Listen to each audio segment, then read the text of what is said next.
Hey, everybody. This is Lucky9, otherwise known as Josh Juggernaut, and I'm here to make a video about how to use Nox Player with Tales of Erin.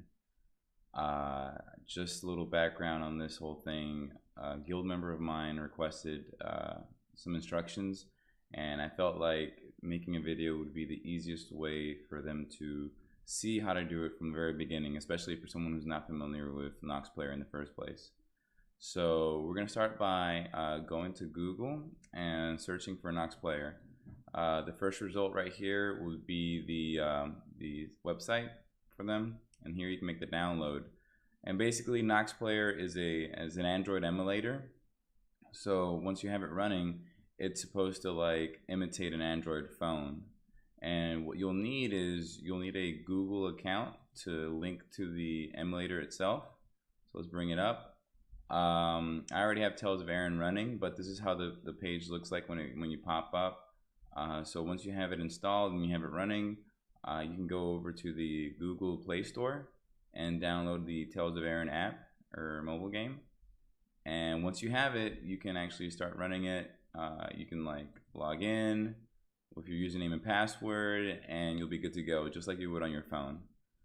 So this is a screen that's pretty familiar with all of us. This is the main screen.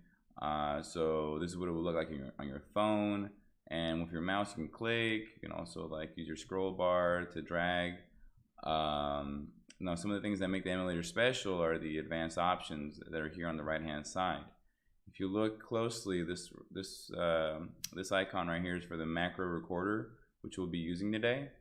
If your screen is smaller than this, sometimes it'll be in a 3-dot menu, so just make sure that you look for this icon, the macro recorder. And we'll start by doing some like silly stuff, we'll set up a macro that will just click 1, 2, 3 spots in the title screen, right? So let's open it up. This is the macro recorder itself, and the way it works is you have F1 to start your recording, you have your F3 that pauses it, and your F2 that saves it. And you don't have to pause to save. You can just like start recording, and you can use the save button to end the recording and save the recording. So let's do something simple. Let's do F1, 1, 2, 3, and then we'll hit F2 to save. So you see the script is saved. It's under the default name of record 1. I'm gonna play it to see how it goes. 1, 2, 3, perfect.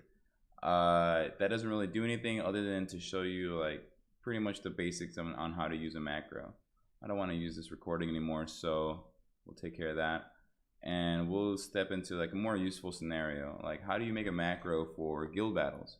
And that's where this is going to be really fun, because who's got time for farming for endless hours, you know? And this is a remedy for that solution. Unfortunately, we don't have like an autocomplete or other really convenient features, so we have to make do with macros. I have a pretty cool macro set up. The way it works is it's 3 buttons. The first button is to handle the situation of if you quick join a room and the room is already full or the match is already over, and there's an OK button in the middle.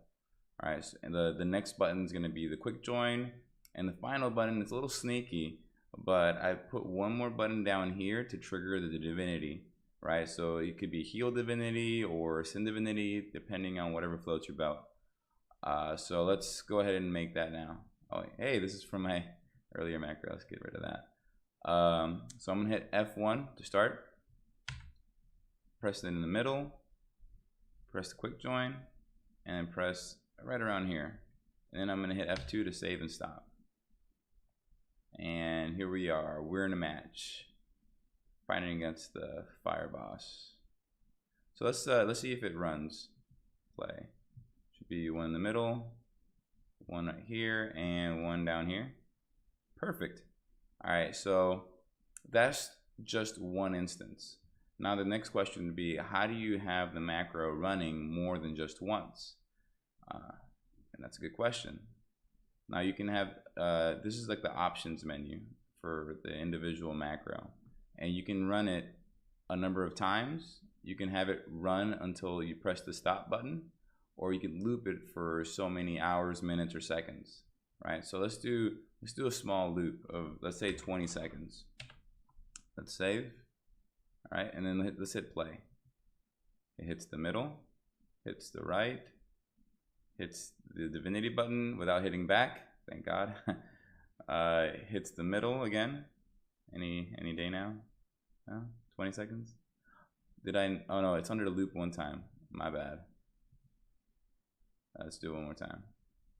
Middle, top right, bottom right, and then middle again. And that's the loop. Now you may say, well, that loop is pretty slow. Come on, Josh, your clicking skills aren't that great. I mean, what if I want to reduce my downtime? And there's a solution for that. You can actually improve the acceleration of your clicks. You can go to 8 acceleration, and then once you save, you can hit play again, and it'll go real fast, like pop, pop, pop, pop, like that. It's pretty sweet. This is usually how I run my setup, and I run this for maybe like 1 or 2 hours. It really depends on what you're trying to accomplish from your grind. Like, let's say that you're grinding for swords or drums in Light Abyss or Dark Abyss or something like that. You don't want it running forever. You definitely don't want it to loop until a button is pressed, unless you really want to be hovering over it. Because if you let it run forever, next thing you know, you're gonna run out of money. Like, your gold is gonna be at 0. And I would also like be very careful on running a macro like this during the post god events, because infinity rooms take up a lot of gold. 15k will leave you broke pretty fast. So yeah, let's cancel this. One other thing that I want to show you guys before I go is Darktide Ruins. This is pretty sweet. Let's say that you wanted to challenge a room that you can't beat. Like right now, I'm stuck at room 94. I have a clicking macro set in place, and basically all I did was just click very quickly here, or somewhere, right? And then I improved the acceleration to like 8, and I have it loop for a minute, because each of these don't last any longer than that. Well, much longer than that. So let's challenge 94. Let's hopefully it works. I'm not sure if it will, honestly. So let's challenge. I have gotten a little bit stronger, and it's going like super fast. And basically this rapid clicking is supposed to imitate the auto feature, where this white armor chick goes super ham on the boss, like, and like just wrecks his life. Usually I can get away with like beating it within 2 seconds or 1 second of the timer running out. We'll see if it'll make it all the way through. Fingers crossed. I think it's going to be a close one. But yeah, the utilities for this are endless. You can also set up macros for Guild Tower. You can set up macros for the story content. There's a lot you can do. Holy cow, it worked. That's awesome. Now I can farm these. That's cool. What's next? Oh, cool. All right, so that's next, the Sun Pearl.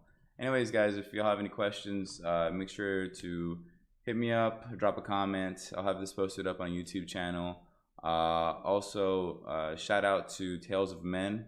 That's the guild, man. That's the guild to be a part of. And if you're not a part of it, remember, TOM wants you. And that's that.